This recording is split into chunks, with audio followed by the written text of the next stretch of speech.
ಸ್ನೇಹಿತರೆ, ಬಾಂಗ್ಲಾದೇಶದಿಂದ ಭಾರತಕ್ಕೆ ಸತತವಾಗಿ ಫೋನ್ ಕಾಲ್ಗಳು ಬರುತ್ತಿವೆ. ಒಂದಲ್ಲ ಎರಡಲ್ಲ, ಪ್ರತಿದಿನ ಫೋನ್ ಮೇಲೆ ಫೋನ್. ಆದರೆ ಭಾರತದಿಂದ ಮಾತ್ರ ಯಾವುದೇ ಪ್ರತಿಕ್ರಿಯೆ ಇಲ್ಲ. ಫೋನ್ ಎತ್ತುತ್ತಿಲ್ಲ. ಬಾಂಗ್ಲಾದೇಶ ಕಳುಹಿಸುತ್ತಿರುವ ಪತ್ರಗಳಿಗೂ ಉತ್ತರ ನೀಡುತ್ತಿಲ್ಲ. ಈ ಸ್ಥಿತಿ ಬಾಂಗ್ಲಾದೇಶ ಸರ್ಕಾರವನ್ನು ತೀವ್ರ ಭಯಕ್ಕೆ ಗುರಿ ಮಾಡುತ್ತಿದೆ. ಏಕೆಂದರೆ ಹಿಂದೆ ಬಾಂಗ್ಲಾದೇಶ ಸರ್ಕಾರ ಒಂದು ಅಂದಾಜು ಮಾಡಿತ್ತು.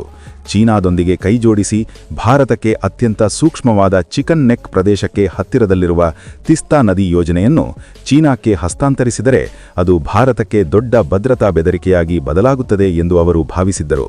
ಅಂತಹದ್ದೇ ಆದರೆ ಭಾರತ ಒತ್ತಡಕ್ಕೆ ಒಳಗಾಗಿ ಬಾಂಗ್ಲಾದೇಶ ಮಾತು ಕೇಳದೇ ಇರಲು ಸಾಧ್ಯವಿಲ್ಲ ಎಂಬ ಭ್ರಮೆ ಅವರಲ್ಲಿತ್ತು. ಆದರೆ ಈಗ ಪರಿಸ್ಥಿತಿ ಪೂರ್ತಿ ತಲೆಕೆಳಗಾಗಿದೆ.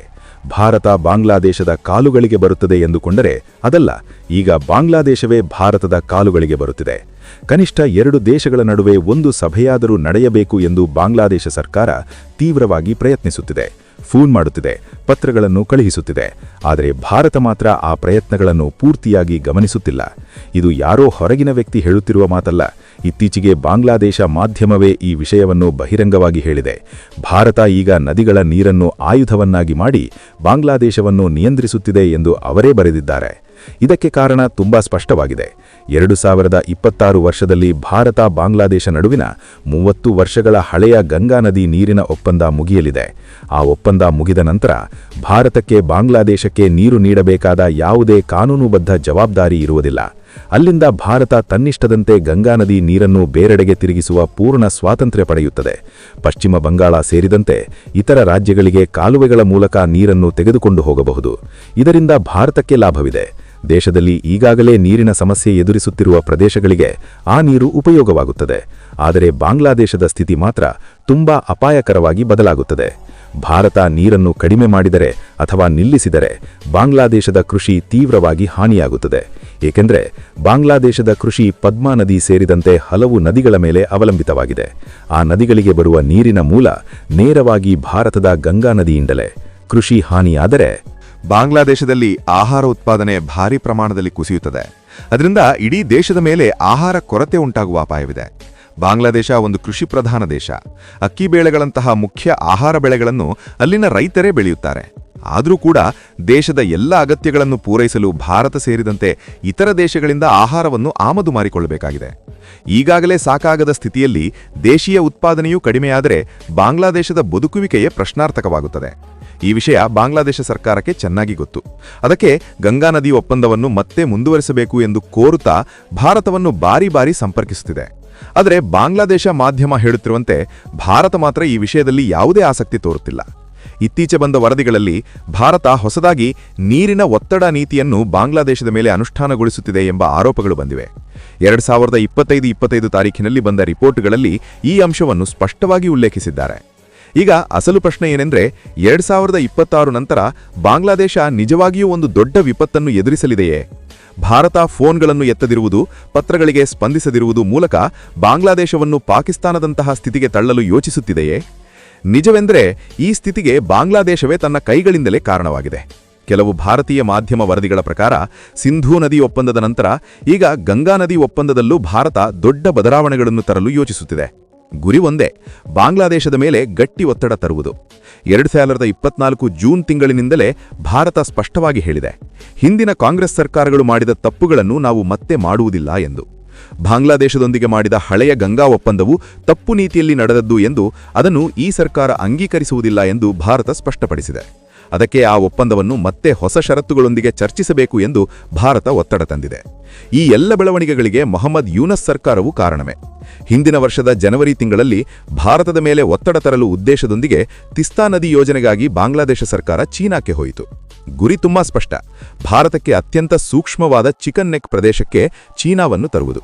ಮಾರ್ಚ್ ತಿಂಗಳಲ್ಲಿ ಮೊಹಮ್ಮದ್ ಯೂನಸ್ ಸರ್ಕಾರ ಬಹಿರಂಗವಾಗಿಯೇ ಘೋಷಿಸಿತು, ಭಾರತ ನಮ್ಮ ಶತ್ರು. ಅದಕ್ಕೆ ತಿಸ್ತಾ ಯೋಜನೆಯಿಂದ ಭಾರತವನ್ನು ಹೊರಗಿಟ್ಟವು. ಇನ್ನು ಚೀನಾವೇ ಈ ಯೋಜನೆಯನ್ನು ನೋಡಿಕೊಳ್ಳುತ್ತದೆ ಎಂದು. ಆ ಸಮಯದಲ್ಲಿ ಬಾಂಗ್ಲಾದೇಶ ಮಾಧ್ಯಮದಲ್ಲಿ ಭಾರತ ವಿರೋಧಿ ಹೆಡ್ಲೈನ್ಗಳು ದೊಡ್ಡ ಪ್ರಮಾಣದಲ್ಲಿ ಬಂದವು. ನಿಜಕ್ಕೂ ಚೀನಾ ಮಾತ್ರ ತುಂಬಾ ಎಚ್ಚರಿಕೆಯಿಂದ ವ್ಯವಹರಿಸಿತು.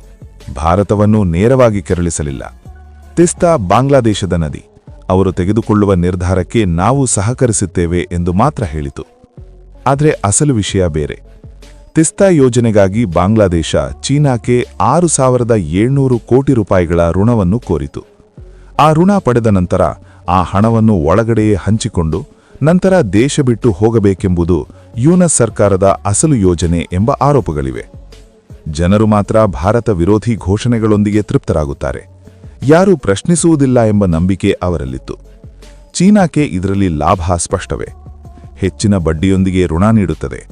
ಯೋಜನೆಯ ಮೂಲಕ ಹೆಚ್ಚುವರಿ ಲಾಭಗಳೂ ಬರುತ್ತವೆ. ಯೂನಸ್ ಸರ್ಕಾರ ಬದಲಾದರೂ ಆ ಋಣವನ್ನು ಹಿಂದಿರುಗಿಸಬೇಕಾದದ್ದು ನಂತರ ಬರುವ ಸರ್ಕಾರವೇ.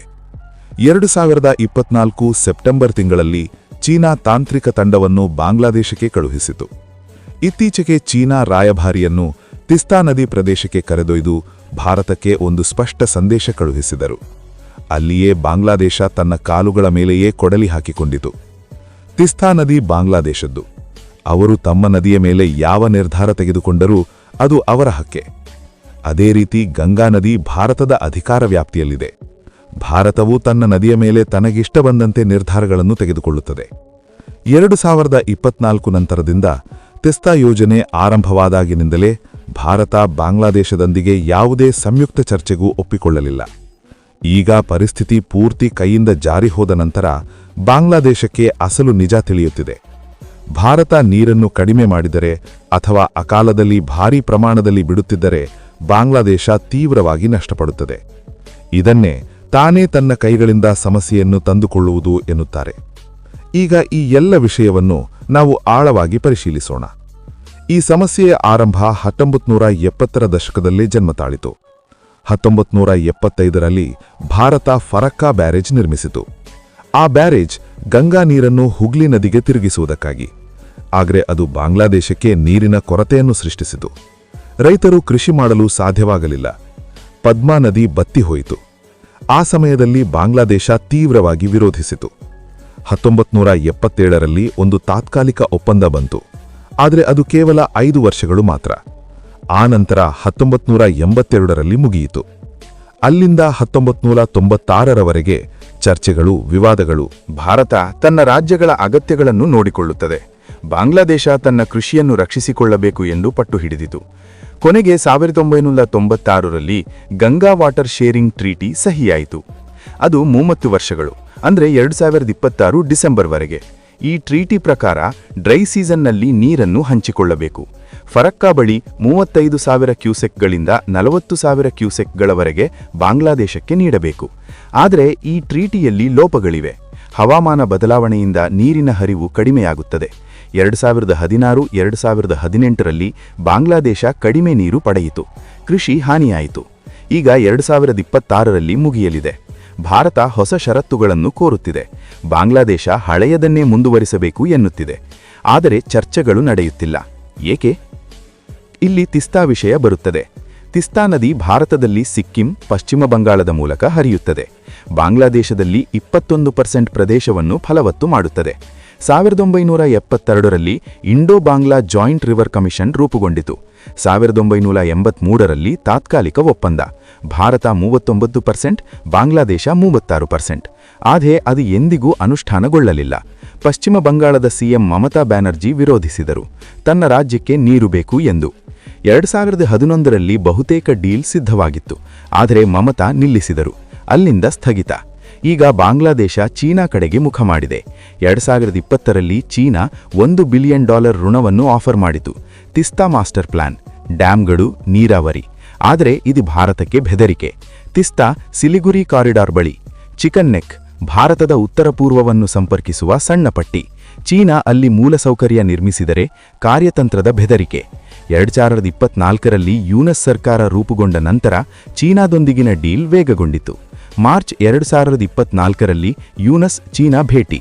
50 ವರ್ಷಗಳ ಮಾಸ್ಟರ್ ಪ್ಲಾನ್ ಕೋರಿದರು. ಸೆಪ್ಟೆಂಬರ್ 2024ರಲ್ಲಿ ಚೀನಾ ತಾಂತ್ರಿಕ ತಂಡ ಬಂತು. ಬಾಂಗ್ಲಾದೇಶ ಮಾಧ್ಯಮ ಭಾರತ ವಿರೋಧಿ ಪ್ರಚಾರ, ಭಾರತ ಶತ್ರು ಎಂದು. ಆದರೆ ಚೀನಾ ಎಚ್ಚರಿಕೆಯಿಂದ ಬಾಂಗ್ಲಾದೇಶ ನಿರ್ಧಾರ ಎಂದು ಮಾತ್ರ ಹೇಳಿತು. ಈಗ ಯೂನಸ್ ಸರ್ಕಾರ ಬಂದ ನಂತರ ಸಮಸ್ಯೆಗಳು ಮತ್ತಷ್ಟು ತೀವ್ರವಾದವು. 2024 ಆಗಸ್ಟ್ನಲ್ಲಿ ಶೇಖ್ ಹಸೀನಾ ಸರ್ಕಾರ ಕುಸಿದಿತು. ಯೂನಸ್ ತಾತ್ಕಾಲಿಕ ಮುಖ್ಯ ಸಲಹೆಗಾರ. ಅಲ್ಲಿಂದ ಭಾರತ-ಬಾಂಗ್ಲಾದೇಶ ಸಂಬಂಧಗಳು ಒತ್ತಡಕ್ಕೊಳಗಾದವು. ಯೂನಸ್ ಸೆಪ್ಟೆಂಬರ್ 2024ರಲ್ಲಿ ತಿಸ್ತಾ ಸಮಸ್ಯೆಯನ್ನು ಅಂತಾರಾಷ್ಟ್ರೀಯ ಮಾನದಂಡಗಳ ಪ್ರಕಾರ ಪರಿಹರಿಸಬೇಕು ಎಂದರು. ಆದರೆ ಚೀನಾದೊಂದಿಗೆ ಆಳವಾದ ಸಂಬಂಧಗಳು. ಚೀನಾ ಭೇಟಿಯಲ್ಲಿ ಉತ್ತರ ಪೂರ್ವ ರಾಜ್ಯಗಳ ಬಗ್ಗೆ ಕಮೆಂಟ್ಗಳು, ಭಾರತಕ್ಕೆ ಕಿರಿಕಿರಿ. ಬಾಂಗ್ಲಾದೇಶ ಈಗ ಪಾಕಿಸ್ತಾನದೊಂದಿಗೆ ಹತ್ತಿರವಾಗುತ್ತಿದೆ. ನೀರಿನ ಸಮಸ್ಯೆಗಳಲ್ಲಿ ಯುಎನ್ ಮಧ್ಯಸ್ಥಿಕೆ ಕೋರುತ್ತಿದೆ. ಆದರೆ ಭಾರತ ಮೌನವಾಗಿದೆ. 2025ರಲ್ಲಿ 2 ದೇಶಗಳ ತಂಡಗಳು ಹೈಡ್ರಾಲಜಿ ಮೌಲ್ಯಮಾಪನ ಮಾಡಿದವು. ಆದರೆ ಪ್ರಗತಿ ಇಲ್ಲ. ಬಾಂಗ್ಲಾದೇಶ 40,000 ಕ್ಯೂಸೆಕ್ಗಳನ್ನು ಕೋರುತ್ತಿದೆ. ಇನ್ನೊಂದು 14 ನದಿಗಳ ಹಂಚಿಕೆಯನ್ನು ಪ್ರಸ್ತಾಪಿಸಿದೆ. ಭಾರತ ಹೊಸ ಚೌಕಟ್ಟು ಬಯಸುತ್ತದೆ. ಹವಾಮಾನ ಬದಲಾವಣೆ, ಪರಿಸರವನ್ನು ಸೇರಿಸಿ. ಈಗ ಪರಿಣಾಮಗಳನ್ನು ನೋಡೋಣ. ಗಂಗಾ ಟ್ರೀಟಿ ಮುಗಿದರೆ ಬಾಂಗ್ಲಾದೇಶದ ಬಾರಿಂಡ್ ಪ್ರದೇಶ ಬರಗಾಲಕ್ಕೆ ತುತ್ತಾಗುತ್ತದೆ. ಕೃಷಿ 60% ಆರ್ಥಿಕತೆ, 40 ಮಿಲಿಯನ್ ಜನರು ತಿಸ್ತಾ ಮೇಲೆ ಅವಲಂಬಿತರು. ನೀರಿನ ಕೊರತೆಯಿಂದ ಅಕ್ಕಿ ಉತ್ಪಾದನೆ 20-30% ಕುಸಿಯುತ್ತದೆ. ಆಹಾರ ಆಮದುಗಳು ಹೆಚ್ಚು, ಈಗಾಗಲೇ ಭಾರತದ ಮೇಲೆ ಅವಲಂಬಿತ. ಆರ್ಥಿಕವಾಗಿ ಬಾಂಗ್ಲಾದೇಶ ಜಿಡಿಪಿ 5-10% ನಷ್ಟ. ಜನರ ಮೇಲೆ ವಲಸೆ, ಆಹಾರ ಅಸುರಕ್ಷತೆ. ವ್ಯವಸ್ಥೆಗಳ ಮೇಲೆ ನೀರಿನ ನಿರ್ವಹಣೆ ಕುಸಿತ. ಭಾರತಕ್ಕೆ ಪಶ್ಚಿಮ ಬಂಗಾಳ, ಬಿಹಾರ ಲಾಭ. ಆದರೆ ಪ್ರಾದೇಶಿಕ ಸ್ಥಿರತೆಗೆ ಬೆದರಿಕೆ. ಚೀನಾ ಪ್ರವೇಶದೊಂದಿಗೆ ಭೂರಾಜಕೀಯ ಉದ್ವಿಗ್ನತೆ. ಬಾಂಗ್ಲಾದೇಶ ತನ್ನ ಕೈಗಳಿಂದಲೇ ಈ ಸಮಸ್ಯೆಯನ್ನು ತಂದುಕೊಂಡಿದೆ. ಈಗ ಭಾರತದ ಮೌನ ಒಂದು ಕಾರ್ಯತಂತ್ರ. 2026ರ ನಂತರ ಏನಾಗುತ್ತದೆ? ಬಾಂಗ್ಲಾದೇಶ ವಿಪತ್ತನ್ನು ಎದುರಿಸಲಿದೆಯೇ? ಈ ನದಿಗಳು ಆಯುಧಗಳಾಗಿ ಬದಲಾಗುತ್ತವೆಯೇ? ನೀವು ಏನು ಅಂದುಕೊಳ್ಳುತ್ತೀರಿ ಎಂದು ಕಮೆಂಟ್ ಮಾಡಿ ಹೇಳಿ.